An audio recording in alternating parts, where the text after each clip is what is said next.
بسم اللہ الرحمن الرحیم۔ السلام علیکم ورحمۃ اللہ وبرکاتہ۔ اسلام اور ہم آفیشیل چینل میں آپ سب کو خوش آمدید کہتا ہوں۔ آج میں لے کر آئے ہیں ویڈیو اپنے دوستوں کے لیے۔ حضرت محمد صلی اللہ علیہ وسلم کے ازواج مطہرات رضی اللہ تعالیٰ عنہ کتنی تھیں اور ان کا نام کیا تھا، اور حضور اکرم صلی اللہ علیہ وسلم کی اس ٹائم پر عمر کیا تھی۔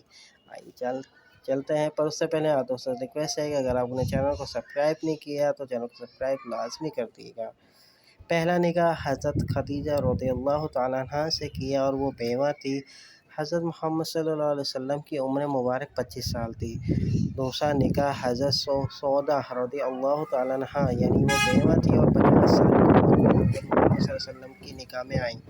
تیسرا نکاح حضرت عائشہ رضی اللہ تعالیٰ عنہ سے ہوا اور وہ کنواری تھی تو حضور اکرم صلی اللہ علیہ وسلم کی عمر 53 سال تھی۔ چوتھا نکاح حضرت حفصہ رضی اللہ تعالیٰ عنہ سے ہوا، وہ بیوہ تھی اور حضور اکرم صلی اللہ علیہ وسلم کی عمر 56 سال تھی۔ پانچواں نکاح حضرت زینب رضی اللہ تعالیٰ عنہ سے ہوا اور وہ بیوہ تھی، 56 سال ان کی عمر تھی۔ چھٹا نکاح حضرت ام سلمہ رضی اللہ تعالیٰ عنہ سے ہوا اور وہ بیوہ تھی، 56 سال ان کی عمر تھی۔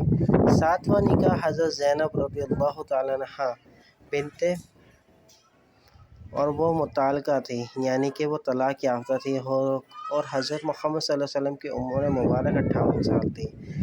آٹھواں نکاح حضرت جویریہ رضی اللہ تعالیٰ عنہ سے ہوا اور وہ قید سے آزاد ہوئی تھی، 58 سال عمر تھی حضور اکرم صلی اللہ علیہ وسلم کی۔ نواں نکاح حضرت صفیہ رضی اللہ تعالیٰ عنہ سے ہوا اور وہ بھی قید سے آزاد ہوئی تو حضور اکرم صلی اللہ علیہ وسلم کی عمر مبارک 60 سال تھی۔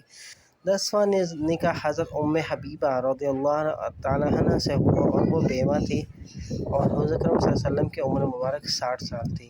11واں نکاح حضرت میمونہ رضی اللہ تعالیٰ عنہ سے ہوا اور وہ مطلقہ تھی، یعنی کہ طلاق یافتہ تھی، اور 60 سال عمر حضرت محمد صلی اللہ علیہ وسلم کی تھی۔ اہم وضاحت: حضور اکرم صلی اللہ علیہ وسلم کی یہ سب نکاح اسی آیت سے پہلے ہو چکے تھے جس میں مسلمانوں کے بعض بیواؤں کی تعداد زیادہ سے زیادہ 4 مقرر کی گئی ہے۔ جنگوں میں بعض صحابہ کرام شہید ہوئے یا کفار مکہ میں مسلمان عورتوں کو طلاق دے دی تو حضور اکرم صلی اللہ علیہ وسلم نے ان بیوہ یا مطلقہ یعنی کہ طلاق یافتہ عورتوں سے نکاح کر لیا اور انسانیت کو بیوہ اور مطلقہ عورتوں سے نکاح کرنے کی ترغیب دی۔ امید کرتا ہوں یہ ویڈیو آپ کو پسند آئی ہوگی۔ اس ویڈیو کو زیادہ سے زیادہ شیئر کیجیے گا۔ چلتا ہوں دوستوں، ایک نئی ویڈیو میں پھر آپ کے سامنے حاضر ہوں گا۔ جب تک کے لیے السلام علیکم ورحمۃ اللہ وبرکاتہ۔